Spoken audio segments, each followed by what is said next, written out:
Fala pessoal, tudo bem? Esse vídeo aqui é a pedido, tá? Da Sheila lá do grupo. Um abraço, Sheila. Para mim dar uma analisadinha em 1 Timóteo, né? Tem alguns versículos um pouco estranhos aqui. Só lembrando, tá? Quem puder, dá um like no vídeo, comenta, engajamento, atividade. Enfim, vocês conhecem o Lenga-Lenga já do YouTube, né? Então vamos lá, vamos dar uma analisada aqui em Timóteo. Eu acho até interessante esse tema, porque esses versículos finais aqui do capítulo 2 de Timóteo, do 8 a 15, eles são considerados acréscimo, assim como alguns trechos de Coríntios.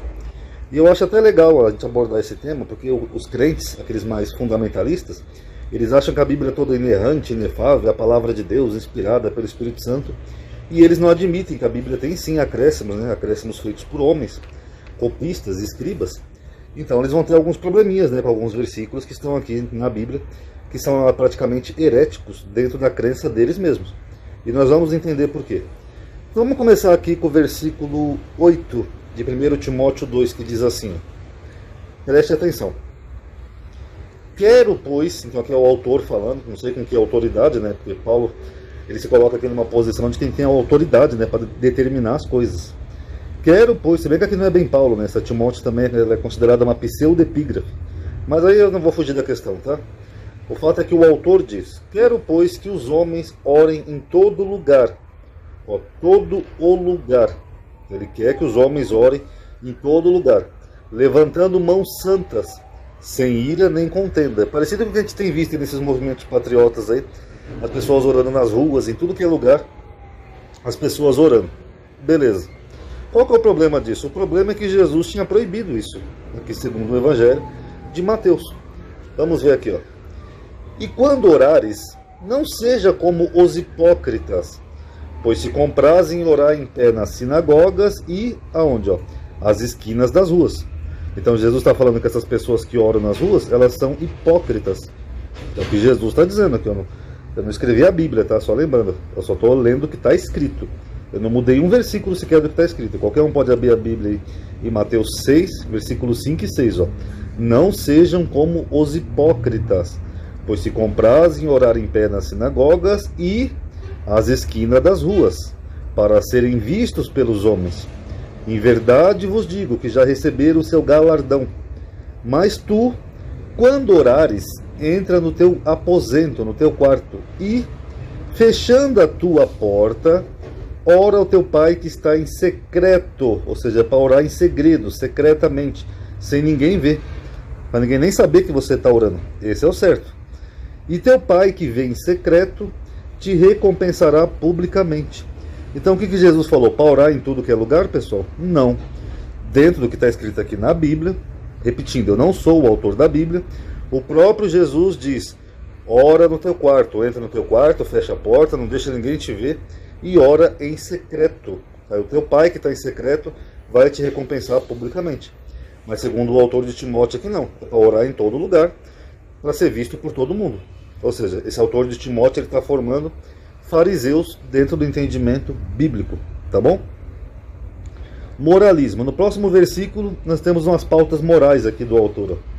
Que do mesmo modo as mulheres se ataviem em traje honesto, com pudor e modéstia, não com tranças, ou com couro, ou pérolas, ou vestidos preciosos. Quer dizer, a mulher não pode ter nada, não pode ter uma pérola, não pode ter um brinquinho, não pode ter uma joia. Então, essas mulheres cristãs que estão vendo esse vídeo, se você usa brinco, ó, você já está em pecado aqui segundo Paulo. Não pode ter nada, não pode ter ouro, não pode ter pérola, segundo esse autor aqui. Mas, como convém às mulheres que fazem profissão de servir a Deus com boas obras. Ué, mas Paulo não falou que ninguém seria salvo por obras? Então para que ter boas obras? Vocês viram como a Bíblia vai gerando confusões? Isso tem um paralelo aqui em Coríntios, que diz assim, ó: portanto, se a mulher não se cobre com o véu, tosquie-se também, ou seja, corta o cabelo. Mas se para a mulher é coisa indecente tosquiar-se ou raspar-se, que põe o véu. O homem, pois, não deve cobrir a cabeça, porque é a imagem e glória de Deus. Acho que ele nunca ouviu falar de kippá, né? O kippá, inclusive, já tinha na época de Jesus, mas era como parecido com um turbante árabe. Sabe aquelas imagens ilustrativas ou filmes que a gente vê dos tempos bíblicos? Que eles usavam aqueles panos na cabeça? Então, esse autor aqui de Coríntios, ele desconhece completamente isso. Ó. Porque ele fala: o homem, pois, não deve cobrir a cabeça, porque é a imagem e glória de Deus, mas a mulher é a glória do homem. Então o que ele está dizendo? A mulher era obrigatoriamente tinha que usar véu. Alguma cristã usa véu? Eu sei que as muçulmanas usam e algumas judias ortodoxas usam. Cristãs eu nunca vi. Só lembrando que aqui não tem nenhum mandamento acerca de vestes femininas, tá? Esse aqui é o autor que está criando aqui. Depois ele fala de silêncio, né? Em 2 trechos onde ele fala que a mulher tem que ficar calada. Ó, a mulher aprenda em silêncio, com toda a sujeição. Então a mulher tem que ser sujeita. Não permito, não sei com que autoridade, mas o autor não permite, porém que a mulher ensine. Isso aqui é tão contra o judaísmo, pessoal, que no judaísmo é exatamente ao contrário. As mulheres que começam ensinando os filhos em casa, né? A Torá, as tradições, tudo isso. Até porque a educação geralmente é mais coisa da mulher, né? Então, aquele dizer que a mulher não pode nem ensinar, eu acho meio estranho isso. Nem use de autoridade sobre o marido, mas que esteja em silêncio. Então a mulher tem que ficar quietinha, em silêncio. Isso aqui se repete aqui em Coríntios, ó.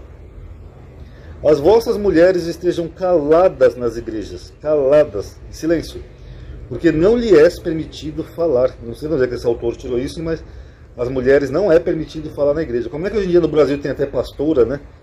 Não tem aquela bispa Sônia lá, a mulher lá do Bispo Hernandes, tudo. Se eles forem seguir, se eles seguem a Bíblia como eles dizem que seguem, então não era nem para ter pastora. Então só o fato de ter mulheres pastoras por aí é sinal de que elas não seguem essa Bíblia aqui não. Vai ver a Bíblia 2 lá do Jesunário. Como é que você explica então uma pastora, Nadir? Se aqui Paulo está dizendo que elas têm que ficar caladas, em silêncio, proibidas de falar. Mas estejam sujeitas, como também ordena a lei. A lei não fala nada disso, tá? E se querem aprender alguma coisa, interroguem em casa, aos seus próprios maridos. Porque é vergonhoso que as mulheres falem na igreja. Olha, se isso aqui tivesse sido escrito em 2020, eu concordaria, porque realmente é vergonhoso ver algumas pessoas aí como Fordelis, Nadir, bispa, não sei o que, falando nas igrejas. Eu até concordaria, se fosse uma coisa moderna. Mas, infelizmente, esses 2 trechos aqui são considerados acréscimos.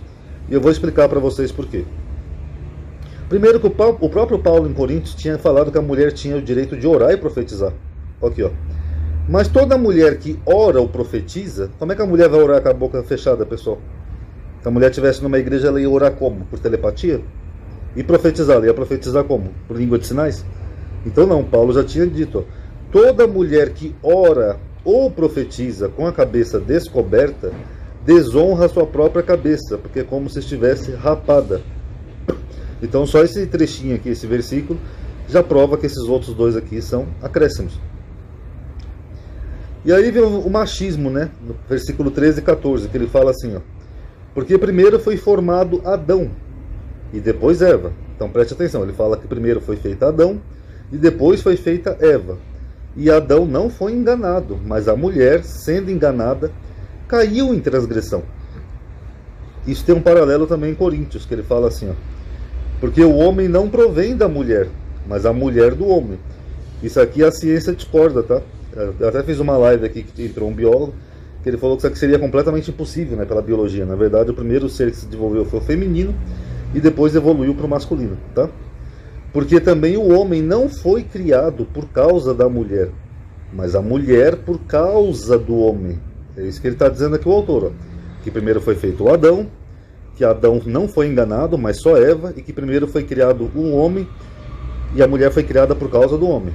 Bom, tem alguns probleminhas aqui nesses versículos, pessoal. Primeiro, o autor de Gênesis, Eloísta, que é o capítulo 1, ele discorda de Paulo, que ele fala que Deus fez macho e fêmea ao mesmo tempo. Ó, e criou Deus o homem à sua imagem, a imagem de Deus o criou. Homem e mulher, ou macho e fêmea, os criou. Então nós temos 2 narrativas ali de Gênesis, o capítulo 1 e o capítulo 2, eu já mostrei aqui em outros vídeos, mas o fato é que na tradição eloísta, o autor diz que Deus já criou o homem e a mulher. Agora, para o cristão que toma a Bíblia toda como literal inspirada, então o cristão tem que admitir que aqui Deus já fez os 2 sexos juntos, os 2 gêneros. Então não foi criado nenhum primeiro e nenhum por causa do outro. Deus já fez um casal justamente para procriar. Outro probleminha que nós temos é o seguinte, ó. Dentro da narrativa, a serpente enganou Eva e ela deu o fruto proibido para Adão. Ó, e viu a mulher que aquela árvore era boa para se comer, e agradável aos olhos, e a árvore desejável para dar entendimento. Tomou do seu fruto e comeu, e deu também ao seu marido, e ele comeu com ela. Então, se foi só Eva que foi enganada, segundo o autor aqui de Timóteo e Coríntios, então eu pergunto, por que Deus expulsou Adão e Eva do paraíso? Por que ele expulsou os dois? Para quem que Deus deu a ordem de não comer do fruto proibido? Não foi para Adão? Deus deu a ordem para não comer daquele fruto para Adão antes sequer dele ter feito a mulher. Então, tecnicamente, quem foi enganado foi Adão, porque só Adão, dentro do contexto, sabia que era proibido comer do fruto. A Eva não estava sabendo de nada. Talvez por isso a serpente tenha procurado a Eva, porque ela não sabia disso. Agora o Adão sabia e mesmo assim ele comeu. Era para comer, podia comer, índio com banana, era para comer. E, para finalizar esse trechinho aqui de o homem ser superior à mulher, olha o que o Paulo disse em Gálatas aqui, ó. Porque todos quanto fostes batizados em Cristo, já vos revestistes de Cristo. Nisto não há judeu nem grego, quer dizer que não tem diferença nenhuma, nem distinção. Não há servo e nem livre, e não há o que, ó? Macho e nem fêmea, ou homem e mulher. Porque todos vós sois um em Cristo Jesus. Então, sou autor aqui de Gálatas, que essa sim é considerada uma epístola autêntica de Paulo. Ele fala que já não tem mais diferença entre homem, mulher, macho e fêmea. Como é que esse autor aqui de Coríntios e esse autor aqui de Timóteo, ele faz toda essa separação, colocando a mulher numa situação submissa ao homem? Então, só aí você vê que não é o mesmo autor, e é um autor que está sendo meramente machista, tá bom? E por fim, esse último versículo aqui, ó, que acho que é uma das maiores heresias da Bíblia, né, esse aqui, que fala assim, ó: salvar-se-á, a mulher no caso, né, porém, dando à luz filhos, se permanecer com modéstia na fé, no amor e na santificação. Então, peraí, então a mulher vai se salvar dando à luz filhos? E a salvação de Cristo, como é que fica? Então a salvação de Cristo é uma piada, né, porque ela não é uma salvação gratuita. É uma salvação condicional para as mulheres. A mulher só vai se salvar se ela der à luz filhos. E se manter na modéstia, na fé, mas ela tem que ter filho. Então isso aqui é uma condição para a salvação. Então, não basta que inventaram batismo, tem que falar o nome hebraico, tem que fazer isso, aquilo. Agora mais uma condição para essa salvação gratuita, né? Essa salvação que eles chamam de graça. Tem que dar à luz filhos. Aí fica complicado, né, pessoal? Porque temos alguns probleminhas aqui, ó. Vamos pegar aqui, por exemplo, a narrativa de Lucas, que fala assim, ó: e eram ambos justos perante Deus, Isabel e Zacarias, tá, os pais de João Batista, andando sem repreensão em todos os mandamentos e preceitos do Senhor. O que ele está dizendo? Que Zacarias e Isabel eles eram corretíssimos. Eles não violavam um mandamentozinho sequer do Senhor, andavam corretamente. Inclusive é até interessante, né, que chega hoje, vem crente e fala assim com aquele argumento: é impossível cumprir a lei de Deus, ninguém cumpriu, só Jesus. Na verdade, segundo a Bíblia, Isabel e Zacarias cumpriram, e até mais que Jesus, né, que Jesus violou alguns mandamentozinhos da lei. Eu já tenho vídeo sobre isso no canal, tá? Deixa eu até abrir um PS aqui só rapidinho, pessoal, sem querer perder a linha de raciocínio. Para quem é novo no canal também pergunta alguns temas aqui para mim fazer, pessoal. Às vezes eu já fiz vídeo sobre isso, tá? Eu tenho mais de 1000 vídeos no canal. Então antes, dá uma pesquisadinha na caixa de pesquisa, o tema que vocês estão procurando, mais o nome do canal, que às vezes é mais fácil, aparece, tá bom? Que às vezes é um tema que eu já fiz algum vídeo. Um babaca buzinando aqui. Isso inclusive é infração, para quem não sabe, ficar buzinando sem motivo. Então aqui, ó, voltando, Isabel e Zacarias andavam corretamente nos mandamentos do Senhor e eles não tinham filhos. Por quê? Porque Isabel era estéril.